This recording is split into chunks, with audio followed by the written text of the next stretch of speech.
اللہ فرما رہا ہے ایمان والے مومنون کامیاب ہیں. یہ پاسٹ کا صیغہ یہاں پر استعمال کیا گیا، ماضی کا صیغہ.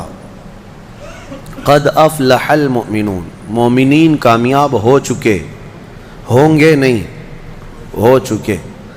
اصل مسئلہ یہ ہے کہ ایمان جسے مل گیا وہ سب سے بڑی کامیابی ملی، اسی لیے کہ اسی پر نجات ہے اور اسی پر جنت بھی ہے. لیکن اللہ تعالیٰ نے پھر آگے بیان فرمایا کون سے مومنین کامیاب ہیں. صرف مومنین کامیاب ہیں تو لوگ ہم سے یہ سوال کرنے لگ جاتے ہیں کامیابی کا کیا مطلب ہے؟ آج تو ہم در در کی ٹھوکریں کھا رہے ہیں، ہمارے پاس تو کچھ نہیں ہے. لیکن اللہ تعالیٰ نے اس کے آگے مومنین کی صفات بیان فرمائی. کون سے مومنین کامیاب ہیں؟ الذین هم فی صلاتہم خاشعون، وہ مومن کامیاب ہیں جو اپنی نمازوں میں گڑ گڑاتے ہیں، اللہ کو یاد کرتے ہیں، یعنی خشوع کے ساتھ، دل کے حضوری کے ساتھ جو نماز پڑھتے ہیں. پہلی بات تو نماز ہی نہیں پڑھتے، دل کی حضوری بات کی بات ہے. جن مومنین کی کامیابی کے متعلق اللہ تعالیٰ نے فرمایا ہے وہ دل کی حضوری کے ساتھ نماز ادا کرنے والے ہیں، نمازوں میں گڑ گڑانے والے. والذین هم عن اللغو معرضون، اور وہ مومنین کامیاب ہیں جو فحش چیزوں سے محفوظ رہتے ہیں. فحش بدکاریوں سے نہ وہ بری بات بولتے ہیں نہ برے کام کرتے ہیں، ان کی کامیابی کی اللہ ضمانت دے رہا ہے.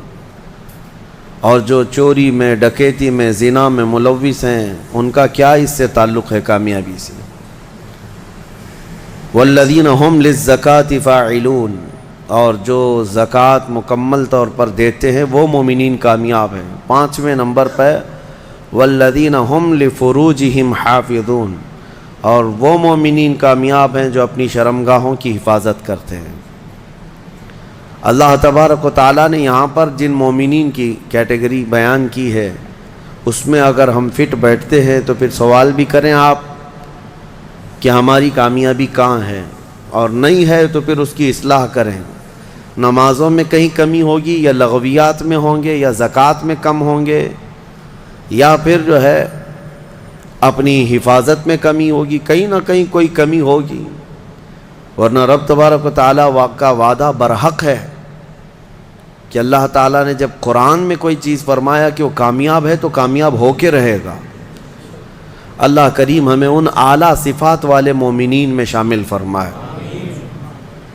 سورۃ المؤمنون میں اللہ تعالیٰ نے اور بھی دیگر ہمارے لیے احکام بیان فرمائے ہیں.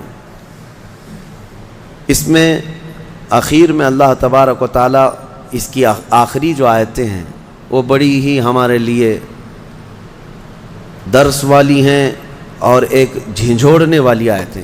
اللہ فرماتا ہے افحسبتم انما خلقناکم عبثا وانکم الینا لا ترجعون، کیا تم یہ سوچ کر کے بیٹھے ہو کہ تم کو ہم نے بیکار میں پیدا کیا اور تم ہماری طرف نہیں لوٹائے جاؤ گے؟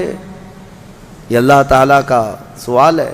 تم یہ سوچ کر کے بیٹھے ہو کہ تم کو ایسی فالتو پیدا کیا گیا، بیکار میں پیدا کیا گیا؟ نہیں، تمہارا ایک بہت بڑا مقصد ہے پیدا کرنے کا. اللہ تعالیٰ نے ایک مچھر بھی دنیا میں بغیر کسی مقصد کے نہیں پیدا کیا، ہر ایک کی غرض ہے. ہمیں بھی جو پیدا کیا گیا ہماری ایک غرض ہے، وہ کیا ہے؟ اللہ نے خود قرآن میں فرمایا وما خلقت الجن والانس الا لیعبدون، میں نے جنات اور انسانوں کو صرف اس لیے پیدا کیا کہ وہ میری عبادت کریں.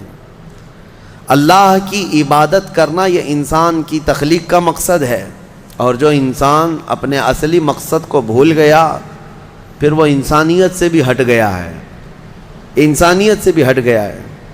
ایک عجیب و غریب بات ہے، جس نے پیدا کیا تمہیں اس کو انسان نہیں پہچان پا رہا آج، اور اسی کی عبادت نہ کر پا رہا ہو تو پھر اب کس کا ہو سکتا ہے؟ یہ کس کا ہو سکتا ہے؟ اسی لیے شیخ سعدی رحمۃ اللہ تعالی علیہ سے منسوب ایک بات ہے.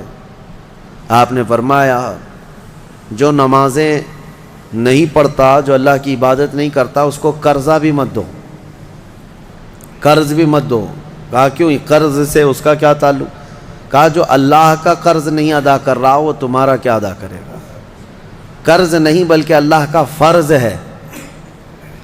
جو اللہ کا فرض نہیں ادا کر پا رہا ہو جبکہ وہ اس کا خالق ہے. تمہارے سے کیا تعلق ہے انسانوں کا؟ زیادہ سے زیادہ چند دنوں تک دوستی ہو سکتی ہے، یا رشتے بھی ہیں تو سانس تک. اس کے بعد کہاں تعلق ہے تمہارے؟ قیامت کے دن تو ماں بیٹے کو نہیں پہچانتی، بیٹا باپ کو نہیں پہچانتا، لیکن بندے اور خالق کا رشتہ تو ہمیشہ سے ہے اور ہمیشہ رہنے والا ہے. تم جب نہیں پیدا ہوئے تھے تب بھی تمہارا خالق اللہ ہی ہے، یعنی تمہیں نطفے سے لے کر کے یہاں تک لایا، یہاں بھی تمہارا خالق وہی ہے. قیامت کے دن جب وہ تمہیں دوبارہ اٹھائے گا تب بھی وہ تمہارا خالق ہے. خالق کا بندے سے رشتہ کبھی ختم نہیں ہوا. تو جو بندہ اپنے خالق کے ساتھ مکمل نہیں ہو سکا تو پھر وہ دوسرے کے ساتھ کیسے ہو سکتا ہے؟ دوسرے کے ساتھ اس کے کیا سلوک ہو سکتے ہیں؟ اسی لیے قرآن میں اللہ فرما رہا ہے کیا تم یہ سوچ کر کے بیٹھے ہو کہ ہم نے تمہیں خالی پیدا کیا ہے اور کیا تم نہیں لوٹائے جاؤ گے ہماری طرف؟ لائے جاؤ گے، ہر ایک لوٹایا جائے گا، ہر ایک. ابھی چند دنوں پہلے کی ایک بات ہے، ایک چھوٹا سا رسالہ، ایک لٹریچر جو گوتم بدھ کی عبادت کرتے ہیں ان لوگوں کی طرف سے تھا کہ دنیا کا ایک بہت اعلیٰ ذہن کا انسان تھا، اس نے بہترین تعلیمات دی تھی. تو اس پر کسی نے، ایک مسلمان نے نقطہ لگایا تھا اور ان سے بحث ہو رہی تھی جو بدھسٹ ہیں. وہ یہی کہہ رہے تھے کہ آپ بدھا کی جو عبادت کرتے ہیں کیوں کرتے ہیں؟ کہا کہ وہ مہان آدمی ہے، مہان انسان ہے، مہان آدمی تھا، بڑے اچھے اخلاق تھے، بڑی اچھی تعلیمات دنیا کو دی. تو پھر پوچھنے والے نے پوچھا کہ وہ کہاں ہیں؟ کہا وہ تو چلے گئے. کب؟ کہا برسوں ہو گئے، 2500 سال پہلے تو انتقال ہو گیا، مر گئے. کہا آئے تھے اور چلے گئے. تو پوچھنے والے نے پوچھا تو یہ تو بڑے کمال کی بات نہیں، پھر ان کو لایا کون تھا اور واپس دنیا سے لے کے کون گیا؟ اگر وہ سب سے مہان ہے تو آج ہوتا اور ہم بھی اس کے پیچھے چلتے. کہا کہ اب وہ پیدا ہوا اور پھر دنیا سے چلا گیا. ہم یہ پوچھ رہے ہیں کون ان کو دنیا میں لایا تھا اور کون دنیا سے لے کے گیا؟ وہ بیچارہ خاموش ہو گیا. اس نے کہا کوئی تو طاقت ہوگی. کہا وہی طاقت ہر ایک کو موت کے بعد لوٹائے گی. دنیا کا چاہے سب سے بڑی طاقت کا انسان بھی کیوں نہ ہو، اسے موت ہے اور وہ اللہ کی بارگاہ میں لوٹایا جائے گا. اسی کو اللہ تعالیٰ فرماتا ہے تم کیا سوچ کر کے بیٹھے ہو کہ تم ہماری طرف نہیں لوٹائے جاؤ گے؟ تم سب کو اللہ کی طرف لوٹ کر کے جانا ہے. اس دن کو یاد رکھو، اس دن کو یاد رکھو جب یہ ساری چیزیں دھری کی دھری رہ جائیں گی اور تم آخری سفر پر نکل چکے ہوں گے. اور عجیب و غریب حالت میں ہم جاتے ہیں میرے عزیزو. یہ سارے ہمارے کپڑے، ہماری جائیدادیں، ہماری سواریاں، ہماری گاڑیاں سب رہ جاتی ہیں. آج تک آپ نے دیکھا کہ کوئی آدمی جنازے کی بجائے مرسیڈیز میں قبر میں جا رہا ہو؟ نہیں، وہ بھی 4 کندھوں پر بوجھ بن کر کے ہی جا رہا ہے. بڑی اعلیٰ قسم کی سواریاں وہ وہیں رہ جاتی ہیں، بڑے عمدہ لباس یہیں رہ جاتے ہیں. آخری سفر کا ایک مخصوص لباس ہے، ایک مخصوص انداز ہے اور ایک مخصوص طریقے سے لے جا کر کے قبر کے حوالے کر کے آ جاتے ہیں. اور اسی کو فرمایا گیا ہے کہ جس کو یہ اپنا آخری سفر یاد ہوگا اسے یہ بھی یاد ہوگا کہ میں یہاں کیوں آیا ہوں. کبھی آج تک آپ نے اپنے اندر جھانک کر کے پوچھا، کبھی سوچا زندگی میں کبھی ایسا وقت آیا کہ ابھی جیسے مثال کے طور پر مسجد میں آ کر بیٹھے، ابھی میں آپ سے پوچھوں پکڑ کر کے کیوں آئے ہو یہاں پہ مسجد میں، فوراً آپ جواب دیں گے عبادت کے لیے آئے ہو. مسجد کا ہے کے لیے ہے؟ عشاء کا وقت ہو رہا تھا نماز پڑھنے کے لیے آیا، یا محفل چل رہی تھی محفل میں آ گیا. یہ تو تمہارا مقصد ہے. ہر کام کا تمہارا مقصد ہوتا ہے. کبھی یہ سوچا میں دنیا میں کیوں آیا، پوری دنیا میں کیوں آیا؟ جس نے اس سوال کا جواب حاصل کر لیا وہ معرفت کو پہنچ گیا. جو صحیح طریقے سے اس جواب کو پہنچ گیا وہ اللہ کی معرفت حاصل کر لے گا. اسی لیے میرے عزیزو آگے رب تعالیٰ فرماتا ہے أَفَحَسِبْتُمْ أَنَّمَا خَلَقْنَاكُمْ عَبَثًا أَفَحَسِبْتُمْ أَنَّمَا خَلَقْنَاكُمْ عَبَثًا وَأَنَّكُمْ إِلَيْنَا لَا تُرْجَعُونَ. حضرت موسیٰ علیہ الصلوۃ والتسلیم کے متعلق ایک بات ملتی ہے. ایک چھپکلی تھی، دیوار پر چل رہی تھی. موسیٰ علیہ السلام نے پوچھا مولا اس کا کیا کام ہے، اس کا کیا کام ہے، یہ کیوں پیدا ہوئی ہے؟ چھپکلی کا ضروری نہیں کہ ہر ایک کی حکمت آپ کو معلوم ہو کون دنیا میں کیوں آیا. اللہ نے کوئی بھی چیز بغیر فائدے کے نہیں پیدا کی. رب تبارک و تعالیٰ نے ارشاد فرمایا موسیٰ تھوڑی دیر پہلے چھپکلی نے مجھ سے پوچھا کہ موسیٰ کو مولا تو نے کیوں پیدا کیا. حضرت موسیٰ علیہ السلام کا کیا کیا کام ہے. یہ ضروری نہیں کہ مخلوقات کو ایک دوسرے کی حکمتیں معلوم ہوں، ضروری نہیں ہے. لیکن اللہ تعالیٰ عبث بغیر کسی وجہ کے محض کسی کو نہیں پیدا کیا. بس اپنے مقصد زندگی کو سمجھو اور فالتو اپنی زندگی کو ضائع مت کرو. جو لوگ بیٹھے اسی طرح سے اپنی زندگی کو ضائع کر رہے ہیں ان نوجوانوں کو ایک دن احساس ہو جائے گا کتنی قیمتی چیز دنیا میں ضائع کر دیا انہوں نے. کتنی قیمتی چیز، کروڑوں کا معجون ملا کر کے بھی بڑھاپے کو جوان کر کے دکھا دو. یہ گیا وقت پھر ہاتھ آتا نہیں، سدا دور دورہ دکھاتا نہیں. آپ جس طرح سے تیزی سے اس دنیا کو کاٹتے ہوئے جا رہے ہیں میاں، ہم تو منٹ منٹ گن رہے ہیں. آج دیکھیں ہم 15 تراویح پڑھ چکے ہیں الحمدللہ. ابھی تو ہم چاند کے انتظار میں تھے. یوں ہی وقت آئے گا، اللہ آپ کو سلامت رکھے. ہماری زندگی کا بھروسہ نہیں، اگلا رمضان بھی پھر آپ بیٹھیں گے. بہت تیزی سے آپ کی زندگیاں گزرتی جا رہی ہیں اور اچانک ایک دن اعلان ہو جائے گا فلاں کا بیٹا انتقال کر چکا، جنازے میں حاضر ہو جاؤ. یہی زندگی ہے. اسی لیے عبث اپنی زندگی کو ضائع نہ کریں. جو زندگی کے لمحات ہیں ان میں کچھ نہ کچھ انویسٹ کر دو تاکہ قیامت کے دن شرمندہ ہونا نہ پڑے، ذلیل ہونا نہ پڑے، رسوا ہونا نہ پڑے. بہرحال دوسری سورہ ہم نے جو تلاوت کی ہے سورۃ النور. سورہ نور ہے، اس میں احکام بہت سارے آئے ہیں. اس کی شروعات جو ہے وہی بہت ایک سخت ترین گناہ اسلام میں اس کے مذمت میں آئی، زنا. اللہ نے قرآن میں جگہ جگہ فرمایا وَلَا تَقْرَبُوا الزِّنَا إِنَّهُ كَانَ فَاحِشَةً وَسَاءَ سَبِيلًا. زنا کے قریب بھی مت جانا. اللہ فرماتا بے شک وہ سب سے بری چیز ہے اور سب سے برا راستہ ہے. نبی کریم صلی اللہ علیہ وسلم نے فرمایا کہ جب مومن کوئی مسلمان زنا کر رہا ہو تو ایمان کی حالت میں وہ زنا کر ہی نہیں سکتا. یہ بات یاد رکھ لو آپ، ایمان کی حالت میں کوئی زنا نہیں کر سکتا. فرمایا گیا جب زنا کر رہا ہو تو اس کا ایمان اٹھا لیا جاتا ہے. ایمان اس کے ساتھ نہیں ہوتا، ایمان اٹھا لیا جاتا ہے. ایمان اور زنا جمع ہو ہی نہیں سکتے ایک انسان کے اندر. یہ بہت سخت وعید ہے میرے آقا صلی اللہ علیہ وسلم کی حدیث پاک میں. ایمان کی حالت میں زنا نہیں ہوتا، اور جب زنا کر رہا ہوتا ہے تو ایمان نکال لیا جاتا ہے، وہ معلق ہوتا ہے، آسمانوں پر لٹکا ہوتا ہے. اس زنا کے حالت میں اس کے ساتھ ایمان نہیں ہوتا. اب جو آیتیں آئی ہیں اللہ فرماتا ہے الزانیۃ والزانی فاجلدوا کل واحد منہما 100 جلدہ. زنا کرنے والے مرد اور زنا کرنے والی عورت کو 100 کوڑے مارو.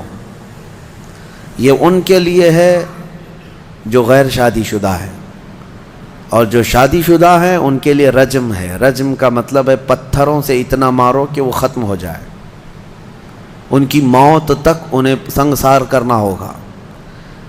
یہ اتنی ہیبت ناک سزا ہے دنیا میں کہ دیکھو تو رونگٹے کانپ جائیں آپ کے. لیکن لوگوں کو ایسا لگتا ہے کہ ایسی اتنی بڑی سخت سزا کیوں ہے. میرے عزیزو یہ ایک ناسور ہے، ایک کینسر ہے معاشرے کا، ایک کینسر ہے. جب کیمو کرتا ہے ڈاکٹر تو بہت سخت تکلیف ہوتی ہے. کیمو تھراپی آسان نہیں ہے. پورے جسم کے بال جل جاتے ہیں, خون میں پتہ نہیں کیا سے کیا ہو جاتا ہے.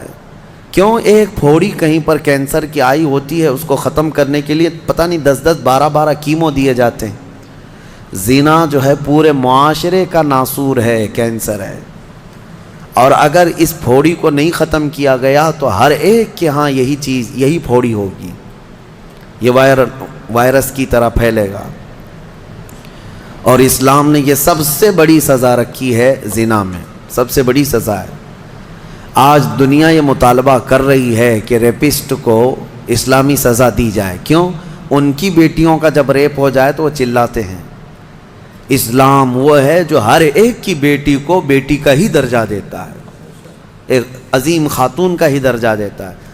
زنا چاہے بالجبر ہو بالرضا ہو, دونوں زنا ہے. یعنی زور زبردستی کیا ہوا زنا ہی ہے, خوشی سے کیا ہوا اور بڑا گناہ ہے, اور بڑا گناہ ہے. اس میں اور زیادہ ہلاکت ہے. اس کے متعلق حدیث پاک میں ہے زانی کے لیے 15 عذابات ہیں. 15 عذاب ہیں. 5 دنیا میں دیے جائیں گے, 5 قبر میں دیے جائیں گے, اور 5 قیامت کے دن دیے جائیں گے. یہ 15 عذابات وہ جھیلتا رہے گا زانی, 5 دنیا میں, 5 قبر میں, اور 5 قیامت کے دن. جو سب سے بڑا عذاب ہے اس کے لیے, میں نے جو سمجھا, یہ 15 کی میں اگر تفصیل بیان کروں تو بہت لمبا ٹائم جائے گا. یہ 15 عذابات کیا کیا ہیں؟ دنیا میں جیسے اس کے رزق کی برکت ختم ہوگی, اس کے چہرے کی رونق اٹھا لی جائے گی. اور جو 5 عذابات اس کے دنیا میں ہونے والے ہیں, اس طرح سے 15 عذابات میں جو سب سے بڑا عذاب میں نے جو سمجھا وہ یہ ہے کہ قیامت کے دن رب تعالیٰ اس کی طرف نظر بھی نہیں فرمائے گا. یہ سب سے بڑا عذاب نہیں ہے تو اور کیا ہے؟ اور نبی پاک صلی اللہ تعالیٰ علیہ وسلم کی بہت ساری حدیثیں ہیں کہ اللہ تعالیٰ اس کو نہ عرش کا سایہ عطا فرمائے گا اور نہ اس کی طرف نظر فرمائے گا, بلکہ یہ فرمایا کہ جنت 500 سال کی مسافت سے اس کی خوشبو آ رہی ہوگی, لیکن زانی وہ خوشبو بھی نہیں سونگھ سکے گا. بڑی سخت سزا ہے. اور میرے عزیزو, اس سورے میں اللہ تعالیٰ نے کئی مرتبہ یہ زانیوں کا ذکر فرمایا. الزانیۃ والزانی فجلدوا کل واحد منہما 100 جلدہ, 100 کوڑے مارو.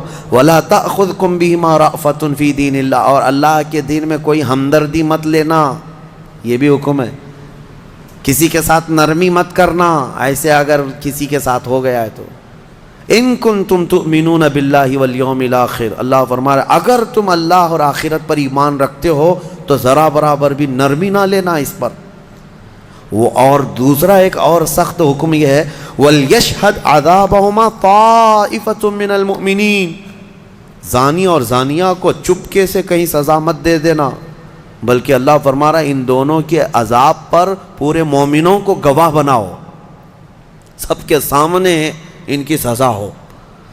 آپ کو پتہ ہے نبی پاک صلی اللہ تعالیٰ علیہ وسلم کے صحابہ میں حضرت ماعز اسلمی کا نام ملتا ہے. ایک صحابی تھے, یہ ایک دن روتے ہوئے بارگاہ رسالت میں آپ صلی اللہ علیہ وسلم میں آئے, کہا آقا مجھ سے گناہ ہو گیا ہے. حضور نے فرمایا کیا ہوا؟ کہا کہ میں بتا نہیں سکتا.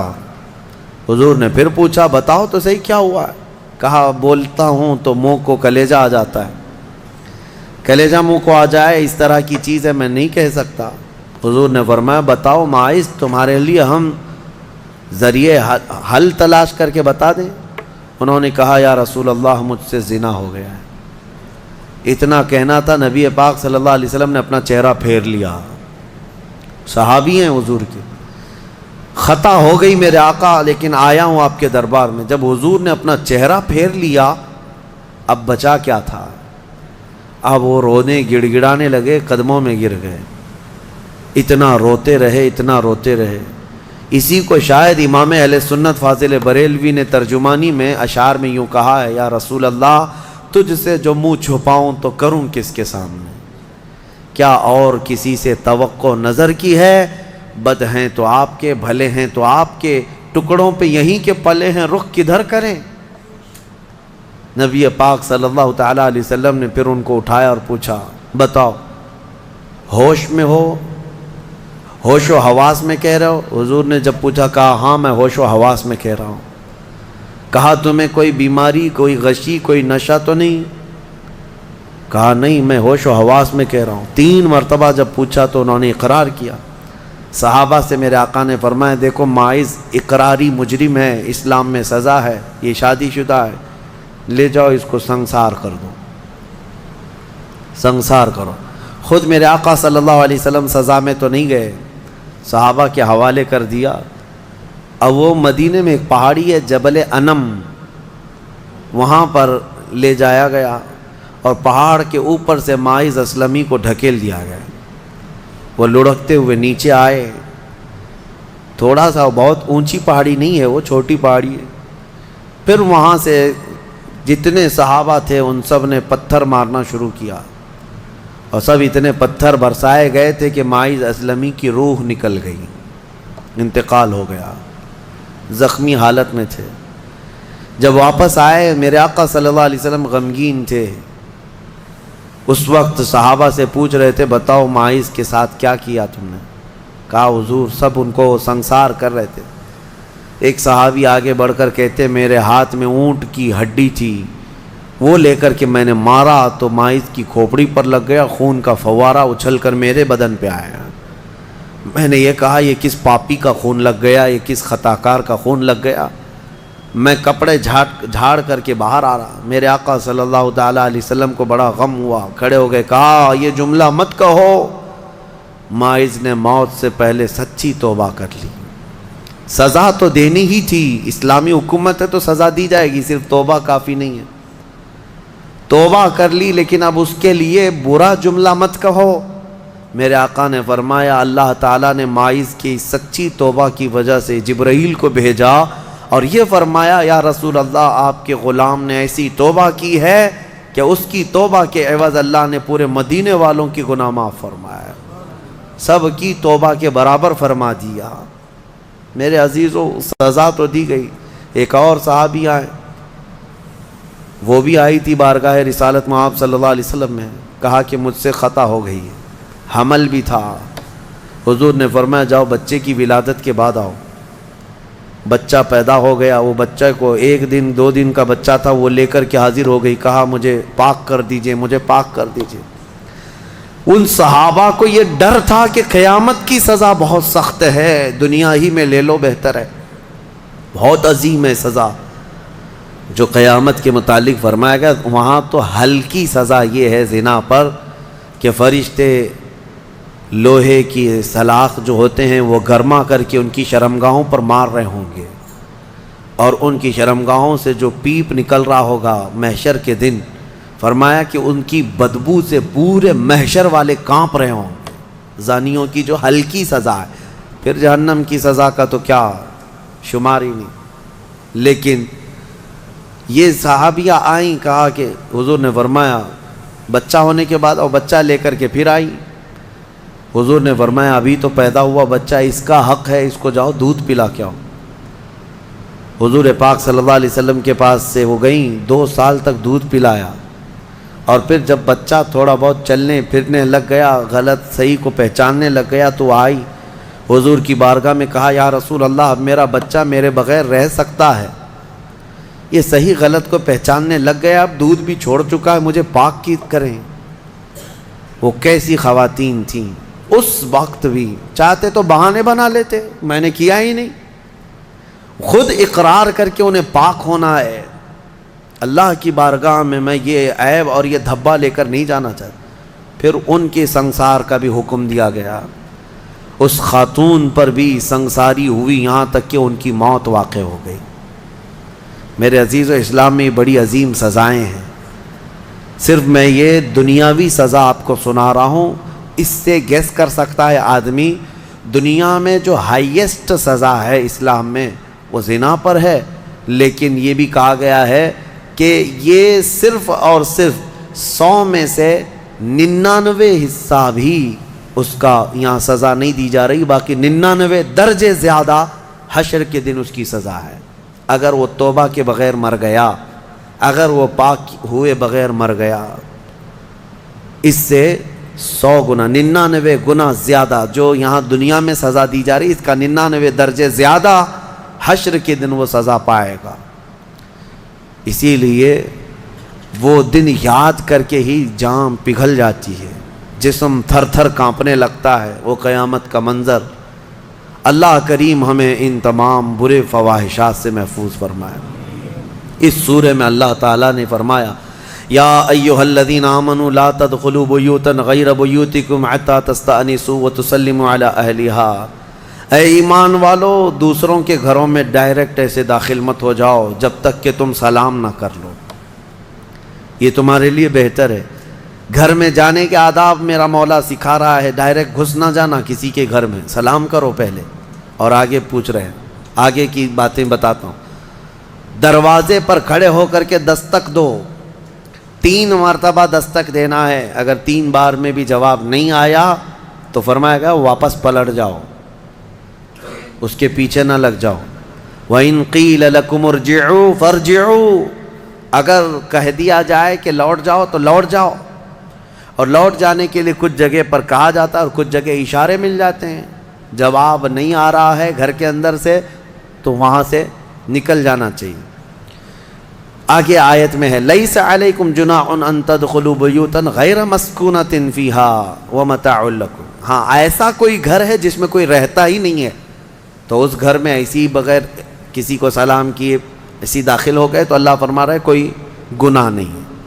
تمہارا سامان رکھا ہوا ہے کسی گھر میں لیکن رہنے والے کوئی نہیں ہے، یہاں پر یہ احکام متفرع ہوتے ہیں۔ تمہارا ہی گھر ہے، تم نے کسی کو کرائے سے دے رکھا ہے، تب بھی تمہیں اس گھر میں جانے کی اجازت نہیں جب تک کہ کرایہ دار رہ رہے ہیں۔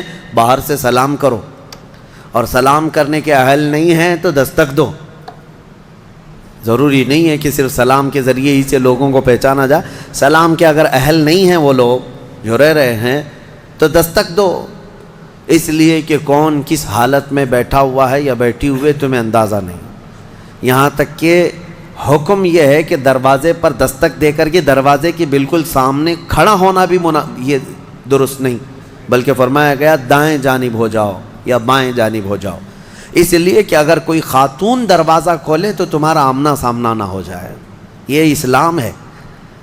اور آگے اس کے فوراً آیت آتی ہے اے محبوب آپ فرما دیں مومنین سے یغضوا من ابصارہم ویحفظوا فروجہم، اپنی آنکھیں نیچی رکھیں، اپنی شرمگاہوں کی حفاظت کریں۔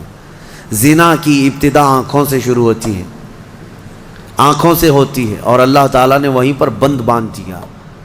نہ تمہاری آنکھیں بہکیں نہ تمہارے باقی کے اعضاء بہکیں، تم اپنی آنکھوں کی حفاظت کرو۔ نہ دیکھا ہوتا تو جسم کے اندر جذبات نہیں آتے، جسم کے اندر یہ خواہشات نہیں آتے، یہ فواحشات نہیں آتے۔ اسی لیے فرمایا گیا النظرۃ سہم من سہام الشیطان، نظر جو ہے شیطان کے تیروں میں سے ایک تیر ہے، چاہے عورت تمہیں دیکھ رہی ہو یا تم عورت کو دیکھ رہے ہو، یہ نظر جو ہے شیطان کا تیر ہے۔ عورتوں کو ہم پردے کیا حکم کیوں کہتے ہیں؟ اس لیے کہ بہتوں کی نظروں میں زہر ہوتا ہے، اور جیسے ہی وہ نظر ڈالتے ہیں ان کے جسم پر آ کر کے وہ نظر تیر لگتا ہے، عورت کے اندر وہ بری نظر کے اثرات پیدا ہو کر کے بری خواہشات پیدا ہو جاتے ہیں۔ اسی لیے عورتوں کو کہا گیا کہ وہ اپنی حفاظت کریں، پردے میں رہیں۔ مرد حضرات کے لیے بھی حکم ہے کہ وہ اپنی آنکھیں نیچی رکھیں۔